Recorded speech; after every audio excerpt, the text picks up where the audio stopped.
All right, let's bring in Kevin Green to help set up the trading day. Kevin, first want to get your thoughts. First of all, thanks so much for joining us. Good morning. Want to get your thoughts on some of the green that we're seeing ahead of the open today. Stocks seem to want to attempt to rebound here, and it seems like this EU delay is what's really driving the potential gains.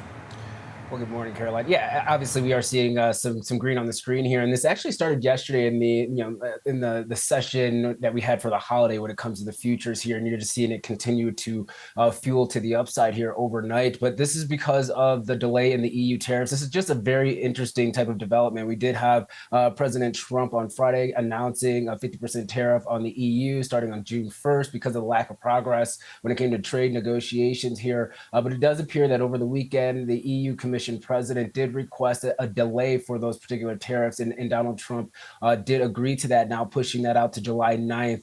Now, obviously, this is going to give a little bit of fuel for this rally because there's optimism that a deal can be done. But it does also appear that the EU is really going to be really focusing on several different areas when it comes to trade negotiations, maybe not having a final deal by that deadline, but really trying to focus on the steel market, autos, pharma, as well as technology, just in general here. And it seems like they just wanted a little bit more time in order to pitch that to the administration. Now, what's also very interesting is that the EU did actually make a proposal to the administration last week, and we actually rejected that deal as well. So there's a back and forth that is going on, but it seems like President Trump tried to accelerate this a little bit by that announcement on Friday. What is also fueling this market here too, though, just to be mindful, is the Japan's Prime Minister, also came out and stated that he would like to see a trade deal done between Japan and the United States by the G7 meeting as well. So having a big announcement by the time of that meeting also is giving a little bit more of a catalyst to the upside too. So not only the EU, but also Japan kind of weighing in here and trying to get a deal done. Okay, so basically bottom line here, trade headlines still very much driving this market, and seeing as we still have quite a bit of time now until some of these deadlines, it seems like the volatility could be here to stay.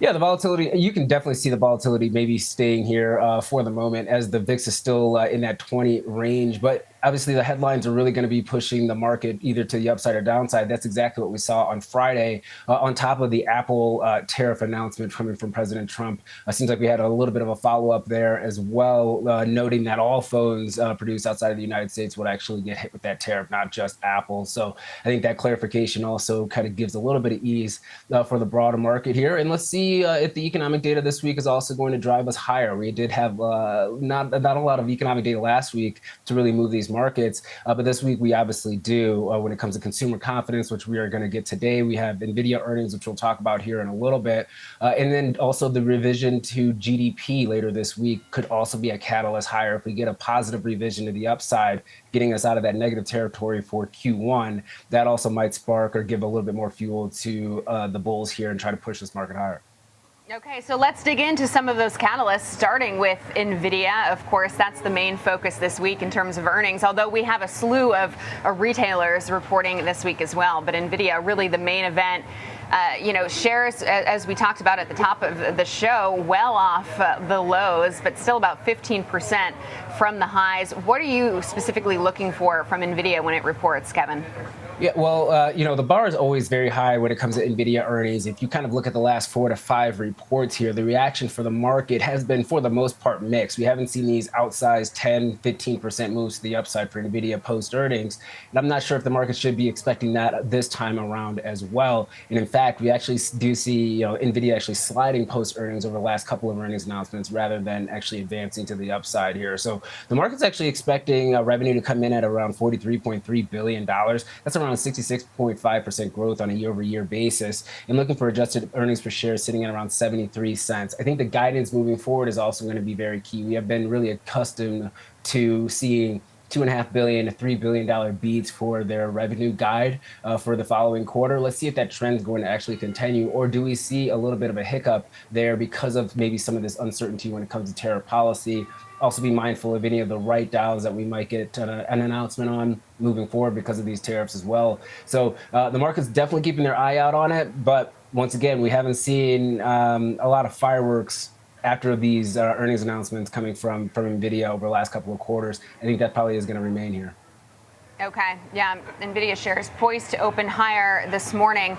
In terms of some of the economic data, I mentioned we'll also get retail earnings. I always look at those as kind of insight into the economy as well, because it will give us a read on the consumer, how strong the consumer is, what they're actually buying.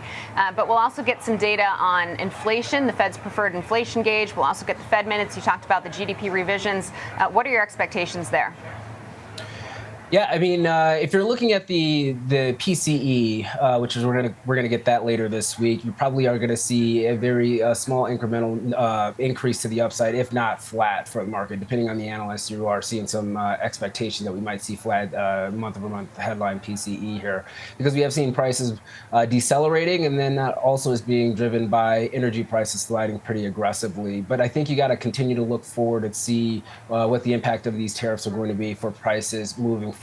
So expecting actually a pretty decent PCE print this week, but I don't think the market's going to really focus on it too much, because it doesn't fully reflect the tariff policies moving forward here. I think pending home sales too, we have that on Thursday. That's another one to be mindful of. The Tree is actually expecting a drawdown or a decline of 0.9%, and we have seen some pretty weak housing data over the last month or so because of higher interest rates. And that's also a big catalyst when you're looking at the equity that a lot of consumers do have.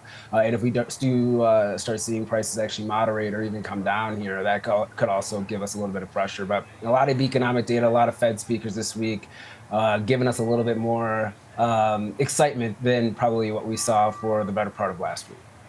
Okay, Kevin, just finally want to ask you quickly about the levels that you're watching on the S&P 500, because that's usually what we talk about. So tell us what's on your radar as we head into this new holiday shortened week. Yeah, we'll look to the upside, 59.40 for the S&P 500. To the downside is your area support, 58.75. So a lot of bullish activity taking place early on this morning, which is good. Sometimes when that does happen, though, Caroline, it's really hard to kind of sustain that move, especially at the open. So let's see what the opening print's going to bring us, and if we get some selling pressure coming into the market as some of those overnight futures traders take some profits here. Okay, well, keep an eye on that. Kevin Green, thanks so much.